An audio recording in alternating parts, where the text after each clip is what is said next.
রূপপুর গ্রামে সেদিন বিকেল থেকেই আকাশ মেঘলা ছিল। রাতে শুরু হলো প্রচণ্ড কালবৈশাখীর ঝড় আর বজ্রপাত। গ্রামের এক প্রান্তে কৃষক করিম চাচার ভাঙা ঘরের দরজায় এসে দাঁড়ালো এক ক্লান্ত গর্ভবতী তরুণী। কেউ আছেন ঘরে? ও চাচা, একটু দরজাটা খুলুন। বাইরে প্রচণ্ড ঝড়, আমি আর হাঁটতে পারছি না। আমার উপর একটু দয়া করুন। কে রে, এত রাতে? আহারে মেয়ে, একেবারে ভিজে একসা হয়ে গেছিস। এই অবস্থায় বাইরে কেন? ভেতরে আয়, ভেতরে আয়। ওগো, এত রাতে কোন আপদকে ঘরে ঢুকাচ্ছ? চিনি না জানি না কার ঘরের উটকো মেয়ে। ঝামেলার শেষ নেই এমনিতেই। চুপ করো তো রহিমা। মেয়েটার অবস্থা দেখছো না? ও তো গর্ভবতী। এই ঝড়ের রাতে ও কোথায় যাবে? আগে যান বাঁচানো ফরজ। মা, তুমি ভেতরে এসে কাপড়টা বদলে নাও। পরদিন সকালে ঝড় থেমে গেল।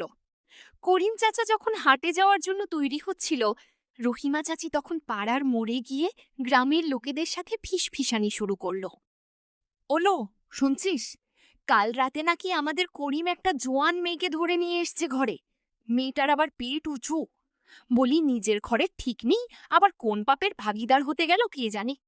রহিমার এই কথার সূত্র ধরে গ্রামের লোক করিম চাচাকে হাটে পেয়ে বাঁকা কথা শোনাতে লাগলো। কি গো করিম ভাই, শুনলাম নতুন মেহমান এনেছো ঘরে। তা বাচ্চার বাপ কে, সেটা কি জানা গেছে? নাকি তুমি? আস্তাক ফিরুল্লাহ, আপনারা এসব কি বলছেন? মেয়েটা অসহায়, ঝড়ের রাতে আশ্রয় চেয়েছে তাই দিয়েছি। মানুষের উপকার করাও কি এখন পাপ?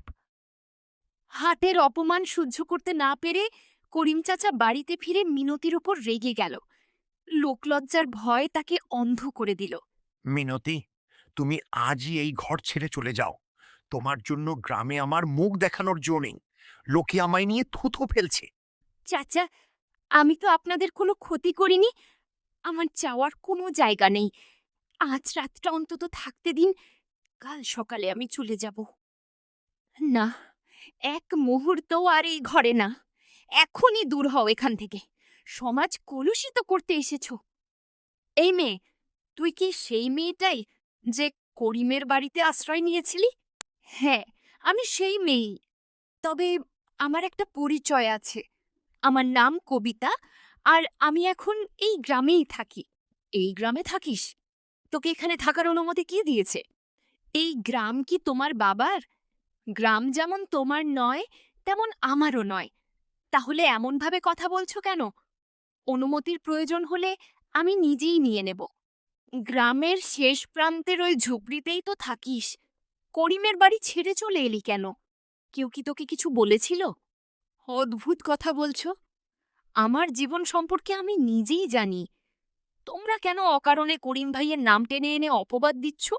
হুম, সবই বুঝি। শুনেছি রহিমা তোকে বাড়ি থেকে বের করে দিয়েছে। তোমাদের এত কিছু বোঝার দরকার নেই। এই মিথ্যে কথাগুলো যে তোমরাই গ্রামে ছড়াচ্ছ, সেটা আমি ভালো করেই জানি। তার ওপর আবার এত জোরে কথা বলছো। এই গ্রামে থাকতে হলে শালীনভাবে আর সৎভাবে থাকতে হবে। না হলে জমিদারের কাছে বলে তোকে গ্রাম থেকে বের করে দেব। সমাজকে কলুষিত করছো। যথেষ্ট হয়েছে। আমাকে বাজে মেয়ে বলার আগে নিজেদের দিকে তাকাও। তোমাদের ওই জমিদার বাবুদের ডেকে আনো, তারপর আমি সবার সামনে বলবো আসলে কে কতটা নোংরা কাজ করেছে।